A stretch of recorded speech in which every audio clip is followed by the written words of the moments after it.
Ladies and gentlemen, the Madone. You make me burn like a whip flame, proud of The Madones, they had that big hit song. One-hit wonders. You have to take her to the hospital. She's not suicidal. She was standing in the middle of an intersection.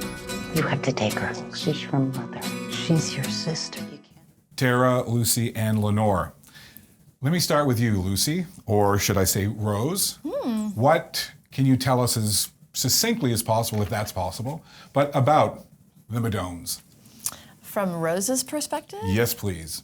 Well, I play a character named Rose who suffers from schizophrenia, and so her perspective and what she sees in the world is maybe the way she sees things is a bit more layered and a bit more foggy than what other folks see, because she's got hallucinations that she's dealing with and the other sort of layers of symptoms that come from that. And so she's trying to live a happy life as much as possible, but with this constant din that follows her everywhere.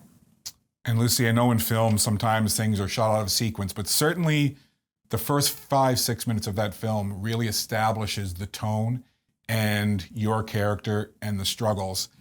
What was that like to try and bring that out and to portray that, knowing that the viewer in the first few minutes really needs to feel the tone and to get to know your character in that time frame? Well, interestingly, when we were shooting that first 5 minutes, that was after we shot the main part of the film, and I had an acute brain injury. And so that added a complexity to it, because I had to seem like I was aces, but I was like so sick. It was, I mean, I had to sort of, in that first scene, she's kind of okay. And then as the film progresses, that's when the real illness kicks in. So it was just a lot of the haunting that came from that first scene was very, very much came from the tone of the layering of the way that it was constructed.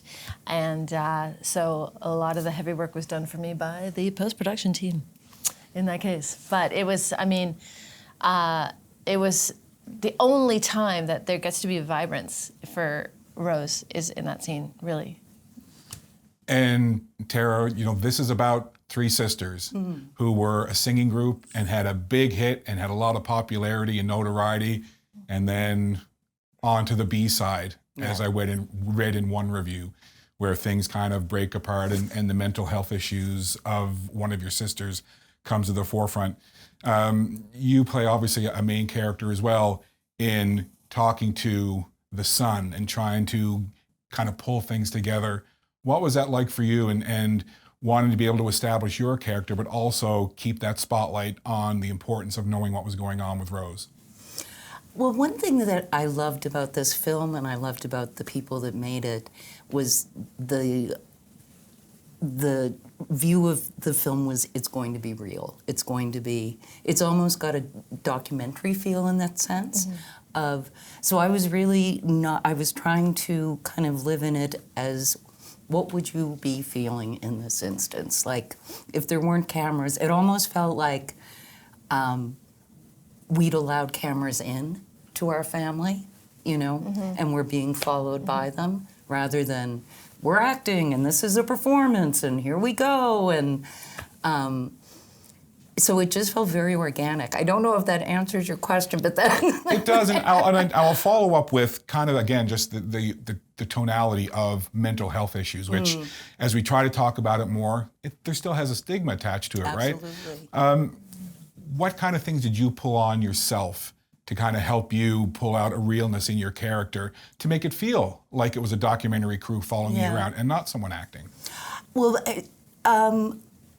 my family actually, Lucy's father was a psychiatrist, my mother was a psychiatric nurse, my father ran the psychiatric institution on PEI, so I kind of grew up in this world. You're practically a psychiatrist. No, and I'm not, but I have a lot of experience of seeing it, you know, like it's been in my world for my life, essentially. I mean, I don't know anybody who hasn't had mental health and like No. acute mental Yeah. health impact their family. I had a cousin who suffered from schizophrenia. However, it's not really, the whole thing is not as much about mental illness as it is about the cohesiveness of a family and the fracturing of a family. Yeah. And then the reconstruction of construction. it. Yeah. I'm looking at you because I'm like, is that true?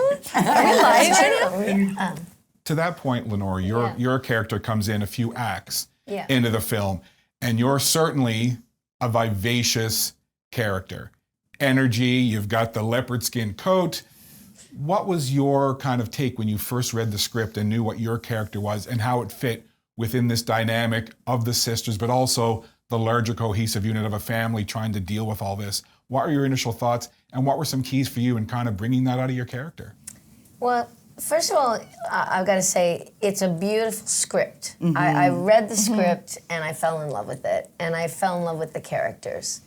I thought, you know, to do a film like this in Nova Scotia with Nova Scotian actors, all Nova Scotian film crew, who wouldn't want to be involved in that? And secondly, I think most Nova Scotians can relate to the dynamics and sometimes some of the problems and challenges that families face when they have big differences in personality, in their priorities at different stages of their lives. And so for me, the character of Gladys is a performer. She wants to perform, she loves performing, she's a bit larger than life. Sometimes maybe she's a little bit too larger than life for some of the other people in the room, meaning her sisters. And she has left the small town, gone off on the road. Yes, they had the one-hit wonder, but she has continued with her career singing and performing and marrying and unmarrying all kinds of men. And she comes home to the little town driving a gold Jag, wearing a leopard skin coat and a mink beret, wanting to make amends and get the family back together and get back on the road and let's be the Madones again. And that's, you know, you have to see the film to see whether or not that's gonna happen or not. Waka waka. But it's difficult. So the three sisters then have to come back to terms with what happened 15 years ago, what made them break apart in the first place, and how are they now and what are their priorities. It's incredible to watch because I've got 4 siblings, I'm the youngest of 5, but seeing the dynamic between the sisters and the other family members and other parts that are in the orbit of those 3, I was thinking about so many instances of my family and sometimes dysfunction and things growing up. Exactly. But I want to ask you, you've each mentioned the fact that it's in Nova Scotia, it was so local, shot in Porters Lake, Seaforth, and Musquodoboit Harbor. Middle Porters Lake. We got to get that right. But I'll start with you, Lenore, and then I'll go down the line. How much did that locality and being kind of surrounded by the local love of Nova Scotia and feeling that closeness to the area help with the overall feel of it actually being more like a real documentary and less like a produced, acted film? It was fun. It was great. I mean, to shoot in Nova Scotia in February, outdoors at nighttime, it was cold, and I have to put it to the crew and all of the cast. I mean, we were freezing.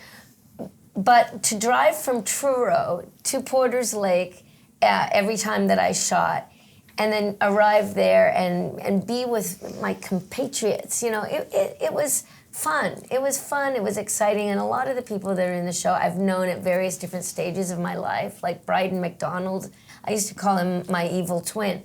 We were like joined at the hip for many years and had all kinds of adventures together, and Hans Bogold as well. And both of those 2 gentlemen, of course, are great playwrights. So it was like coming home. And I myself went away as a young actress. At 17, I went up to York University in Toronto, studied drama and political science, and came back 30 years later after a career in the arts and went into politics. And so I kind of did what Gladys does, but in a different way. So I could draw on that for the character as well.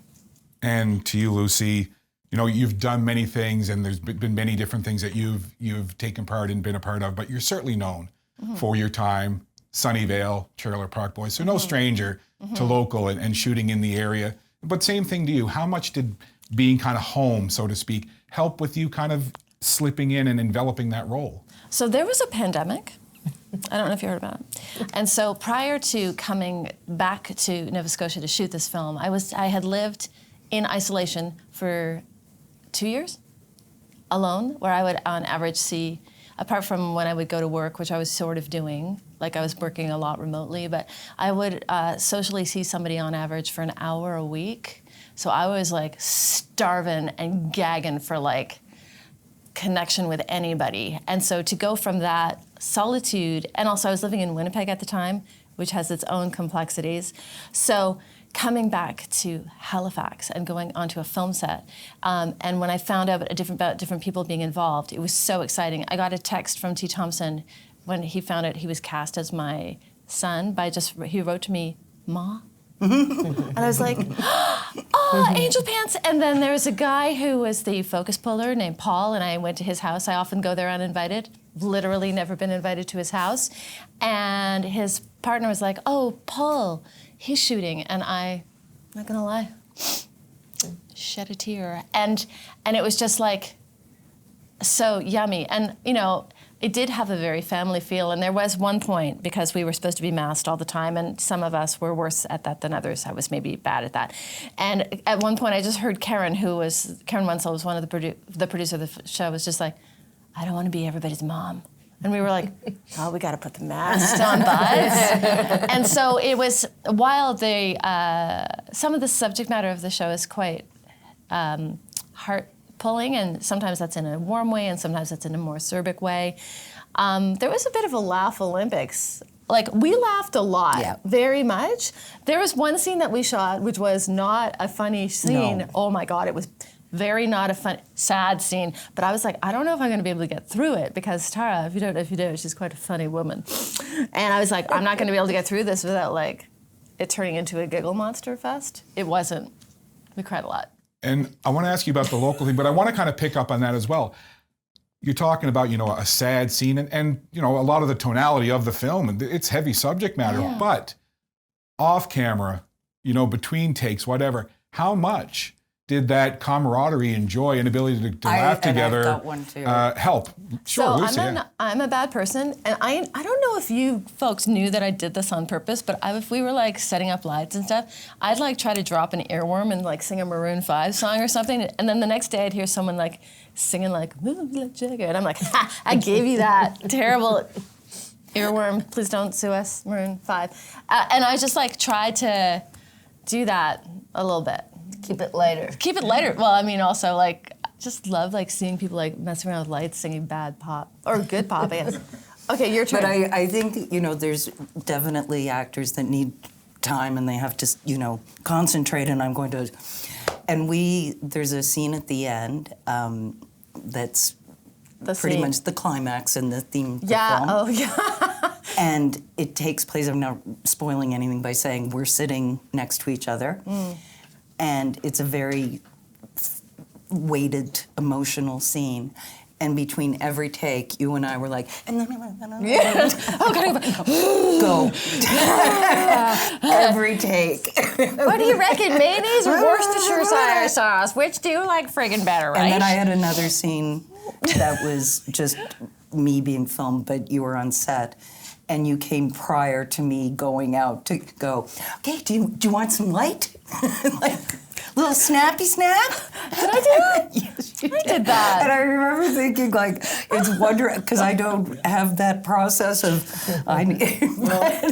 And I could see as well where perhaps some of that levity and comedy would help cut through some of the heavier overtones and help break that up, right? True. There were some sad, like even though we were acting, but like if your body pretends that you're being sad all day, you go home and you're like, I feel like I don't feel it well. But luckily I felt pretty good every time. Driving back to Toronto late at night. in the morning, really early after you've been up all night. You're better than me. That's okay though, because We you're had like fun. We had so much fun. And Call me the toddler. What did you call me? Okay, so Toddler bombshell. may I just explain it? So Lenore is like, you snorted. So Lenore is like, you know, like been in the world, like you know how stuff works. You're smart, but also you've got this like blissed out, like that cloud is up in the sky. And also Lenore's hair is very, very soft, like a toddler, but she's kind of like a bit of a smoke show. And I'm like, you're like a toddler bombshell. And then that's. So she started calling me that. And you didn't seem to mind. I don't mind. You can call me whatever you want. I'm gonna try and process that, and we'll keep going. And Just don't call me Shirley. there's a couple more. Surely I wouldn't. There's a couple things that I want to finish up with, but again, I'll just to you, Tara, again to the locality. How much did being around friendly Nova Scotians help with the overall feel of the film? I loved it, and I've done a lot of different things in the film and television industry over 20 years. And my husband was the first art director of Trailer Park Boys, so I've been in this world for ages. And the thing I've always raved about is the community and how generous they are, and how it's not this team of rivals that are, it's so supportive, so generous. If you phone someone and say, I don't have a lot of money, but could you come out and shoot this? It's just one day. They'll come, and it's so collaborative. So being part of it again was, because I've been working in production, like, it was funny being on this set because it was one of those things of, wow, I'd be making the scheduling call. Wow, I'd be making the catering decision. Like, I've done all of that kind of stuff. So it was lovely to be in that environment, and particularly with the talent and. They were good. Yeah, they're astonishing. Like, our DOP, Becky Parsons, is just magic. Like, just. And so nice. And wonderful. She has a good accent. But I had literally worked with her a couple of the year before because I was production managing a shoot that she was doing in Newfoundland. So you just have those different strands of how you know this community and how long and the history you have with them. And I can't say enough good things about them. Yeah. They're remarkable. I want to do a TV series based on the Madones now. I think we should come in every week and every day and work on it and turn it into a TV series. I think it's a great idea. We'd be happy to do what we can at SaltWire to help out. But I want to ask, there's a couple scenes there's so many scenes that I just thought were so powerful. But there was one, my son, when he was younger, was diagnosed with ADHD, and he was on medication. He didn't like it at all, and he made the decision to stop taking it. There's a scene where you're asking your sister about, are you back on your meds, or are you taking your meds? Or, you need to take your meds to be in here, or something like that. And it cuts to you, and you very matter-of-factly make a big deal, turn and dump. Mm-hmm. What do you think that scene says in the overall tone of the film? I think that that just shows that at that moment, there is a real miscommunication, because it's very easy if somebody isn't feeling well for you to say, well, just take your medication. And for the person to take the medication, yeah, but you don't know what that does to me. Mm-hmm. You don't know how that impacts me. And and just like, but it's so simple, just take them. I don't want to. And while Rose doesn't have a lot of agency in her life because she's being managed by this she's suffering from this thing that's coloring everything. She's making choices too. But, complicated. I was going to say too. What do you got? The other thing is, I think, with a lot of people who have various mental disorders, mm-hmm. they oftentimes feel like they don't need their medication, that they're better now. They don't need to take the medication anymore. And they don't like the way it makes them feel, because sometimes it can make people feel like nothing. It can make them feel dull, just empty and flat. But if they go off the medication, then bad things really do happen. And so I think that it's a very interesting portrait of somebody who is going through that. But as Barry, our director, says, it's not a film about schizophrenia. It's a film about Tension. three sisters and family and dysfunction and love and passion and resentment and bitterness and priorities that are different at different stages of different people's lives. And I just think that people will really be moved by the film, and it's really funny too. Well, it's really hilarious. That leads me into, I'll ask each of you again, I'll start here with you, Tara. Without giving any away spoilers, of course, we want people to go watch the film or watch it when it starts streaming. But if you asked your closest family and friends to go watch this film, what would you want them to come away with it, thinking, getting from it? I hope they get a sense of what again is universal is family, and how fraught at times that can be, but how Barry talked today about it's love. There's a love at the bottom of these, and everyone's seeking it and everyone wants it from each other, and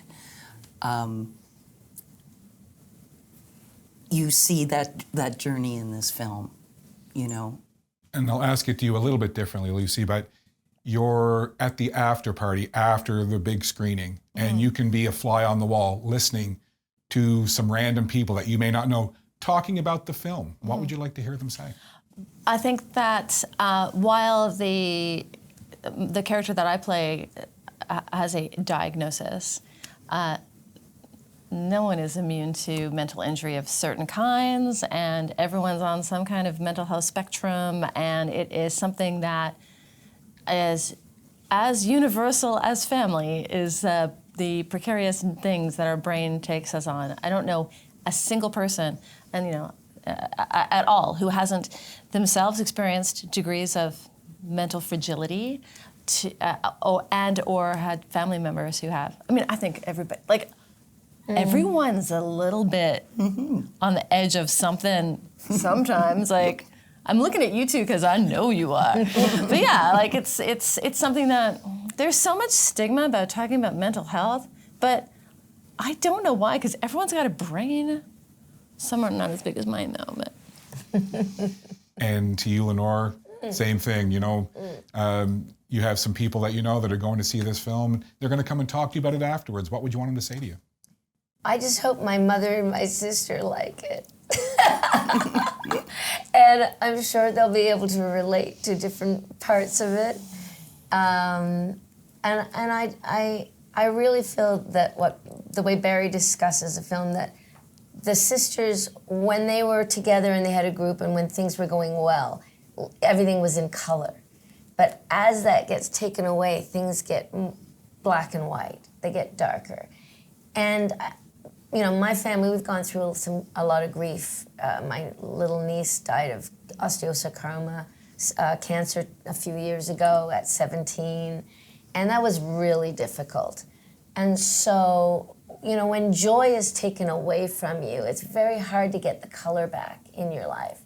But I think that it's up to each and every one of us to try and do it ourselves. And whatever form that takes, whether it's therapy, whether it's meditation, whether Pilates. it's Pilates, yoga, walking, nature, dealing with our issues and trying to come out the other side so we start to get some color back in our lives. I think everybody can relate to that, and that's why they should see the film. And I'm going to finish up with one more for each of you.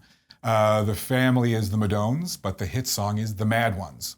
And there's a quote that comes up when the film final scene fades to black. A quote comes up on the screen. "The only people for me are the mad ones." A quote from Jack Kerouac, On the Road. What does that mean to you?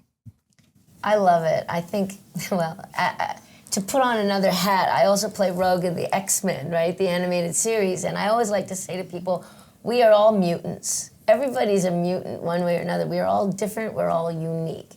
And that is what makes life beautiful. If everybody was all the same, how boring that would be. So yeah, it's the same in this instance. We all have different issues we're dealing with, and we're all unique, and that's what makes us special, and we need to harness that and use it to try and make the world a better place. And Lucy, knowing what your character means to this film, basically the centerpiece. When that comes up at the end of the screen, the only people for me are the mad ones. What does it mean to you? Well, if people are not mad, then I think they're just masking all the time. I mean, there are layers to that, but if you're not living authentically, then you're probably just spending a lot of energy, just like, that's a lot of work. That's a lot of work to be like very together. Sane. How dare you? My father was a psychiatrist, you know. I'm gonna. It takes a lot of energy to be very comported and whatever. It's just like, it's not like anyone who's like, oh yeah, they've really got their act together. They don't know where their keys are. And when I say they, I do mean me. And to you, Tara, same thing. Those words come up on the screen. The only people for me are the mad ones. What does it mean to you? Well, this is so specific, but it's funny. I read that quote and it's a longer quote in Jim Morrison's biography, No One Here Gets Out Alive, when I was 11. So I've had that quote known about that quote for way before I read Kerouac. And the rest of it, and I'm paraphrasing because I can't remember it exactly, but it ends, the reason they're the only people for him is because they pop and they sizzle, and then like a Roman candle, and everyone goes, ah, watching them. And I think that's how, you know, life was lived for us then. And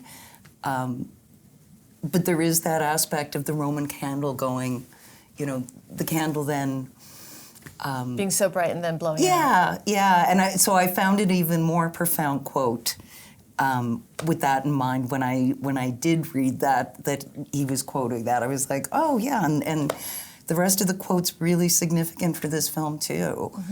Well, the film is haunting, it's beautiful, and I enjoyed it very much. And I thank you, all three of you, for being here, and I wish you continued success, not only with the Madones, but with whatever else you do from here on out. Thank you for your time. Scott. We really appreciate it. Yeah, Thank very you. much. Thank you. I thought you were looking after her. I took the first 15 years, you take the next 15 years. The Madones! The Madones are dead. She doesn't want you. Neither do you. Welcome to the asylum.